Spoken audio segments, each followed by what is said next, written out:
रूहानी मोहब्बत भाग 1। शिमला। अंधेरी रात में एक लड़की चीखती चिल्लाती सड़क पर दौड़ रही थी। प्लीज हेल्प मी, कोई मेरी मदद करो। भागते हुए अचानक से वह जंगल के अंदर चली जाती है। 4 लड़के उसके पीछे पड़े हुए थे। अचानक किसी चीज की ठोकर लगने से वह लड़की फिर गिर जाती है। चारों लड़के उसके पास आकर शैतानी हंसी हंसने लगते हैं और डार्लिंग, कितना भागोगी और कितना तड़पाओगी। देखो, इस अंधेरी रात में तुम्हारा भीगा हुआ जिस्म हमें बेचैन कर रहा है। अच्छा है कि तुम जंगल के अंदर आ गई। सड़क पर रोमांस कैसे होता है। चारों लड़के उस लड़की के करीब आते हैं। तभी वह लड़की एक मोटा डंडा उठाकर उन चारों को मारती है और दोबारा भागना शुरू कर देती है। लड़के चिल्लाकर कहते हैं, एक बार हाथ तो लग जाए। ऐसा हाल बनाएंगे कि ना तो दौड़ने के काबिल रहेगी न चलने की। लड़की मदद की गुहार लगाती हुई जंगल के अंदर घुसती जाती है। लड़के भी उसी के पीछे जंगल में जाते हैं। तभी एक लड़का हाथ पकड़कर कहता है, लड़की के चक्कर में ध्यान ही नहीं दिया, हम इस घने जंगल के अंदर आ गए। दूसरा लड़का कहता है, अब आ तो गए हैं ना, वैसे भी यहाँ पर इसकी मदद के लिए कोई नहीं है। चल जल्दी से पकड़ते हैं और मजे करते हैं। मुझे तो कंट्रोल नहीं हो रहा है। लड़की भागती हुई अचानक किसी मजबूत चीज से टकरा जाती है। बिजली चमकने पर लड़की देखती है कि सामने एक लड़का था जिसकी टिमटिमाती हुई ब्लू आई थी। लड़की तुरंत उसके सामने हाथ जोड़कर कहती है, प्लीज मुझे बचा लीजिए। लड़का ध्यान से उस लड़की की तरफ देखता है। बरसात में भीगी हुई वह किसी जलपरी की तरह लग रही थी। तभी सामने से वह सारे चारों लड़के आते हैं। लड़के का ध्यान लड़की से हटकर उन लड़कों की तरफ जाता है। लड़का लड़की का हाथ पकड़कर अपने पीछे कर लेता है। चारों लड़के कहते हैं, ए हीरो, यह हमारा माल है। पिछले 1 घंटे से इसके पीछे दौड़ रहे हैं। सामने से हट, लड़की हमें दे। लड़का कुछ नहीं बोलता और खामोशी से खड़ा रहता है। एक लड़का आगे बढ़कर कहता है, तू ऐसा नहीं मानेगा ना। यह ऐसे ही उस लड़के को मारने के लिए हाथ बढ़ाता है। लड़का पलक झपकते ही उसे उठाकर जमीन पर पटक देता है। तीनों लड़कों के साथ साथ वह लड़की भी हैरान रह जाती है। तीनों लड़के कहते हैं, अच्छा क्या लगता है हम तुझसे डर जाएंगे। तीनों एक साथ उस लड़के के ऊपर हमला करते हैं। लड़का उन तीनों को फुटबॉल की तरह हवा में उछाल देता है और तीनों अलग अलग जमीन पर गिरते हैं।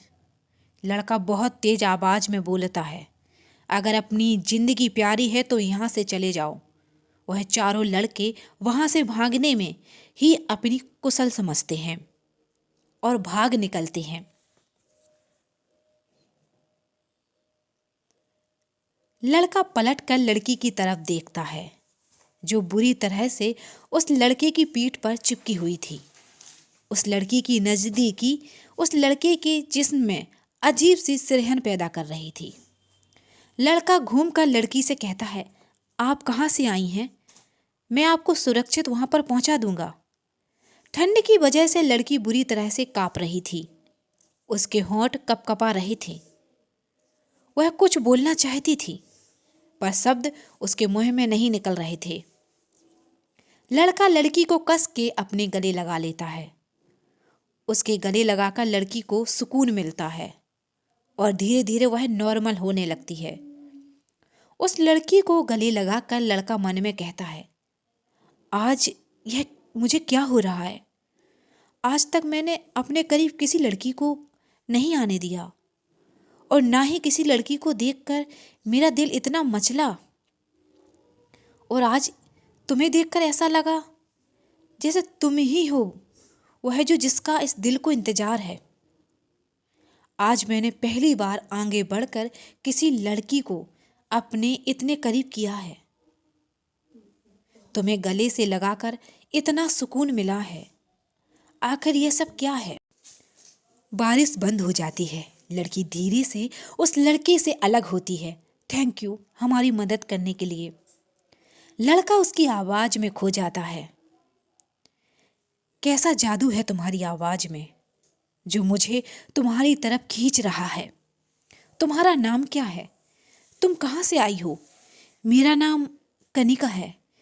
मैं यहाँ कॉलेज कैंप में आई हूँ। मैं शाम को बस थोड़ा सा वॉक करने के लिए निकली थी। अचानक से मौसम बदल गया और अभी ये चारों लड़के मेरे पीछे पड़ गए। लड़का उस लड़की की कमर पर हाथ रखकर उसे अपने करीब खींचता है। कुछ पल के लिए लड़की तो सहम जाती है, पर फिर उस लड़की की नीली आंखों में खो जाती है। ऐसा लगा जैसे वह अपनी नीली आंखों से उसे लड़की को सम्मोहित कर रहा है। लड़की के बालों को पीछे करके लड़का कहता है, इतनी खूबसूरत होकर इन जगहों पर अकेले मत निकला करो। यहाँ के मौसम का कुछ पता नहीं है, तुरंत बदल जाता है। क्या पता तुम्हारी खूबसूरती को देखकर ही बदल जाता हो।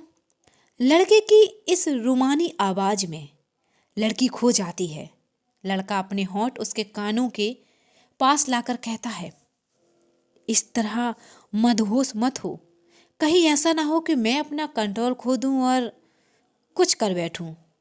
लड़की लड़के की आंखों में देखकर कहती है, आपकी आंखें बहुत कुछ कहती हैं। क्या तुम्हें कुछ सुनाई दिया? क्या कहती हैं? नहीं। लड़का कनिका को अपने और करीब करता है। कनिका के दोनों हाथ उसके सीने पर होते हैं।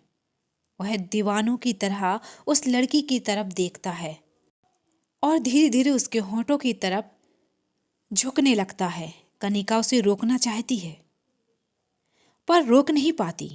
लड़का अपने होंठ कनिका के होंठ पर रखकर उसे किस करने लग जाता है। कनिका भी लड़के का पूरा साथ देती है। दोनों इस वक्त सब कुछ भूल जाते हैं।